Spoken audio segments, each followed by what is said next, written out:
Salam müəllimlər və müəllimlik peşəsinə hazırlaşan namizədlər. Bugün müəllimləri ən çox çaşdıran mövzulardan biri inteqrasiyaya aid bir test nümunəsinə baxırıq. Sualımıza keçid edək. Sualda deyir, biologiya müəllimi sağlam həyat tərzi mövzusunu keçərkən şagirdlərə tapşırıq verir ki, məktəb bufetində satılan məhsulların tərkibini araşdırsınlar, zərərli qidaların siyahısını çıxarsınlar və bu barədə məktəb rəhbərliyinə təkliflər planı təqdim etsinlər. Şagirdlər həmçinin bu barədə məktəbin dəhlizində maarifləndirici güşə yaradırlar və bizdən inteqrasiyanın hansı növünə olduğunu müəyyən etməyimizi istəyir.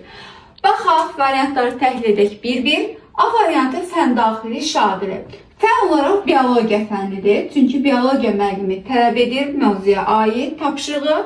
Ancaq fən daxili şagird o deməkdir ki, siniflər arasında əlaqə olmalıdır. Yəni biz burada biologiya fənnində 8 və 7-ci siniflər arasında əlaqə görmədiyimizə görə fən daxili şagird götürə bilmərik.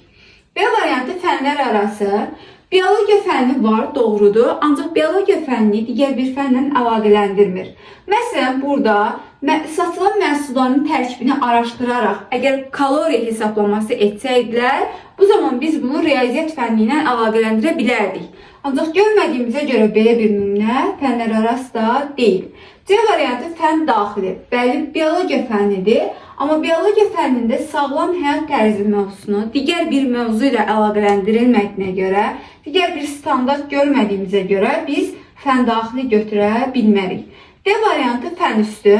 Bəli, bu doğru cavabımızdır. Çünki sağlam həyat tərzi mövzusunu şagirdlər məktəb bufetindən, yəni real həyatda satılan məhsulların tərkibini araşdırırlar və zərərli qidaların siyahısını da çıxarırlar. Barədə isə məktəb rəhbərliyinə təkliflər, yəni öz təkliflərini verirlər. Təkliflər planı təqdim edirlər. Buna görə də D variantı fən üstü doğrudur.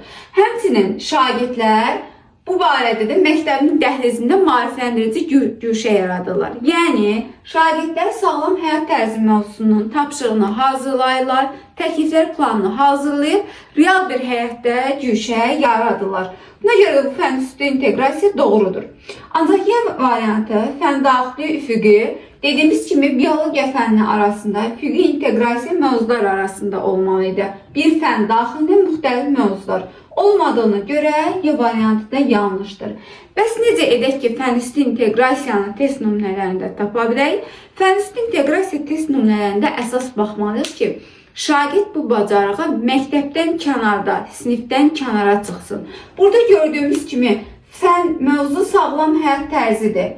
Amma sağlam həyat tərzi mövzusu məktəb bufetində, yəni dərs prosesində yox, dərsdən, sinifdən kənara çıxdılar. Yəni əsas diqqət etdiyimiz məqamlardan biri şagird sinifdən kənara çıxmalıdır. Daha sonra şagird bir problem həll etməlidir. Zərərli qidaların siyahısını. Burada artıq siyahını çıxardaraq bir problemi həll etdilər və bu barədə də təkliflər planını hazırladılar. Yəni şagirdlərin layihə təqdim etmə, plan tərtib etmə, problem həll etmə kimi bacarıqları əgər öz əksini tapırsa, bu birbaşa fən üstü inteqrasiyaya aiddir. Belə videoların davamı üçün səhifəmizi